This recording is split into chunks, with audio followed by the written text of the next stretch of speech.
Boomhauer is he doesn't get that much screen time in like the first seasons. He's just played for laughs, and the fact that he speaks very quickly in this kind of very, I don't know exactly, where do you think he comes from, Jay? So have you guys ever, and maybe I should have sent you this before, but have you ever seen the actual basis for Boomhauer? Oh, yeah, I so think this is great. I will drop this link in the private chat.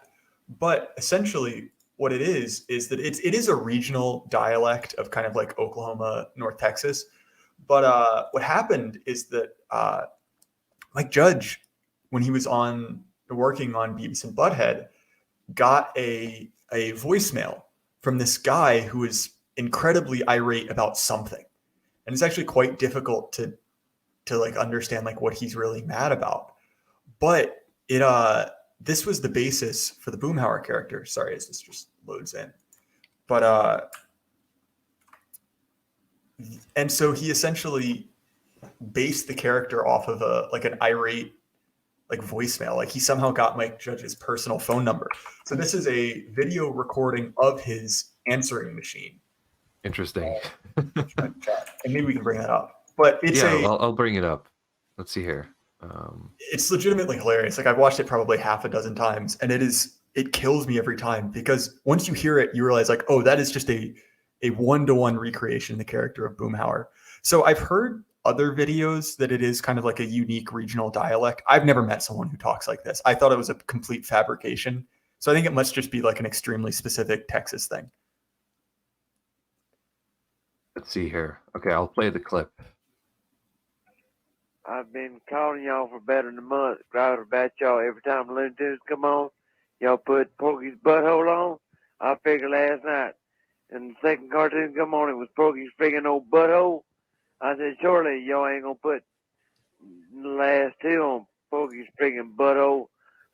Now y'all gonna die if y'all don't put Porky's friggin' butthole on the last daggone cartoon like y'all did this morning. I've seen the daggone crap 500,000 and a half times. I don't see why in the heck y'all think these daggone youngsters are gonna sit there and watch Porky's daggone butthole time after time after time after time, and don't ever get tired of it. Like, and yes to y'all, I got upset. All right, I think we get the idea, but that was great. Yeah. So that is a one-to-one translation, pretty much. Yeah, exactly, and it's completely incomprehensible. I heard someone in the chat saying that's Bayou. I don't think it is. I've been around people who have a like a Cajun accent, and that is, while equally incomprehensible, I think it's a different accent. But I think that's the kind of. I feel like he drawls as much as the Bayou does. If that's the correct lingo. Yeah, I think that's a good way to describe it. Yeah. And Poggy's butthole, I assume that's Beavis and Butthead or something that he's misunderstood. Yeah, that's my best guess. I mean, if you can figure out what he's talking about, I can't. That's my best guess again. Yeah, his mouth just runs. I was laughing, but I was muting myself. So, but I mean, summing up these two characters. Another thing I've noticed with these characters, and you even bring it up here, because there's these edits that people do of these characters, like putting them into different shows and context. And immediately I noticed that when you posted, Jay, that you were going to be on the show, like immediately the first response was someone posting Fallout New Vegas edits of this show. There is something about these characters that sort of lends itself to this kind of memeability. I don't know what it is. Yeah, no, it's a show that is it is both memeable in the sense that it's it's very easy to take a clip out of it and make it funny, but it's not really meme humor, and I don't know how it manages to bridge that divide. Yeah, it's interesting. But all right, do we want to cover sorry, I just wanted to explain these two characters. I mean, you have Boomhauer with the incomprehensible accent, but he is revealed later he is actually a police officer, right? That's like in one of the last episodes where that actually comes up. He likes fast cars, and he's really sort of a proto like PUA. That's his more of what his character is, and you see that he has a tan because he has a tanning bed at home. He's kind of standard water, rotating bed. fluorescent dimmed lighting and so on. I mean, there's this episode where he actually tries to teach like Bobby tricks for picking up women, and like his only trick is like persistence, basically. He like it's like a like numbers, 25 women or something, and he gets one number. numbers game, right? I mean, on the right there you have Bill Dauterieve. That's really like this kind of completely broken down character that is he works as a military barber, right? And he's barely able to sort of keep his job cutting hair in the military, and being like this completely psychologically unstable, neurotic, pathetic character, right? Who's like you said, that's what happened to him. Like he, it's revealed later in the seasons that he used to be like this alpha Chad of the group. Like he was like the most good-looking, athletic person, but after his wife divorced him, he's just gone on this downward spiral into this completely pathetic, unhygienic, lonely state where he just serves as more of this, comedic foil, and the other characters have to take care of him like he's a child. And but this is one of my the sort of larger meta themes about this show, in my view. Like, I'm not looking at this as sort of like this is like the progressive future that's coming in, where these characters have to adapt. I think this is very much a show about like American decline, because it's being shown in real time, and one of the larger signs of the decline is infertility, right? Which is a topic it's not really explicitly discussed, or it is like with Hank Hill, but you have this gang here that are basically 4 white men, and they have like one white child between them, right? That's sort of Hank's son, that he was barely able to quote unquote conceive, because there's like this running joke where Hank Hill has like a narrow urethra. He has this this thing where he just it's very very little actually comes out of his let's say his equipment. So they try to actually have a second child in the show, but they're not able to.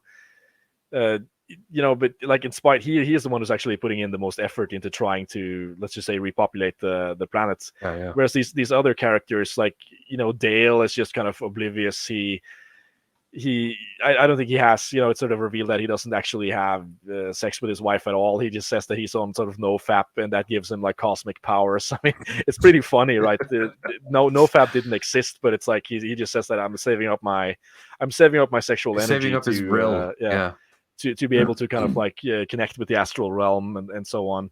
Boomhauer has a lot of luck with women, but he's not interested in commitment and children or anything like that. And Bill Dauterieve is just kind of like this wreck as a result of no fault divorce. So it's in the dark, referring here probably to Boomhauer. We were speaking about it, and it's more of a NASCAR dialect, but it was slower. Not sure. I've never heard about NASCAR dialect. Do you know about that, Jay Bjorn? I know generally what he's talking about, but it is at least in my mind, because like I do live in kind of like NASCAR country, so to speak, and it is I think a very specific regional dialect, and obviously like the fast talking, like that is kind of like the NASCAR like announcer, but the difference between that and the Porky's butthole voice or the Boomhauer voice, I think is like an order of magnitude. Right. Yes. But yeah, to continue on the infertility point here, I mean, of course I know that these are characters in a cartoon show, but I feel like it does reflect on reality quite a bit. You're going to see a lot of, gangs and posses that will be in similar situations where you just wonder, like, what the fuck happened to the kids, like white people used to have a fertility rate of like 7 kids per couple, and like you have 4 able men here and they can only produce like 1 kid between them. Like there is just so many factors here that you can go into each of the individual reasons for why this is happening, but there is like this almost like this Spenglerian cycle thing that's going on, where there's like this complete kind of infertility and sterility that just comes over the culture at some point. So I don't know if any of you have had made some thoughts on that topic in regards to King of the Hill. Nothing further than these characters sort of all being sad in their own way. Yeah, I'm probably in a similar. I see what you're getting at, but I don't know if I have anything, I guess, like specific to add. So yeah, just And these to are add some, side yeah. characters, so I mean, So, there's but they do limited, get their own episodes where they're fleshed out. Like Bill Dauterieve character here, it's apparently revealed that he is a part of some like old Southern aristocratic, stock. Yeah, Basically, that it's kind of suffering from the same problem that he's like the last living, it's a link to this larger like Southern family. But of course, he's being completely incompetent as he is. There's just no, it doesn't go anywhere. So, but again, super funny. I like both of these characters just for the amount of comedy that they provide to the show.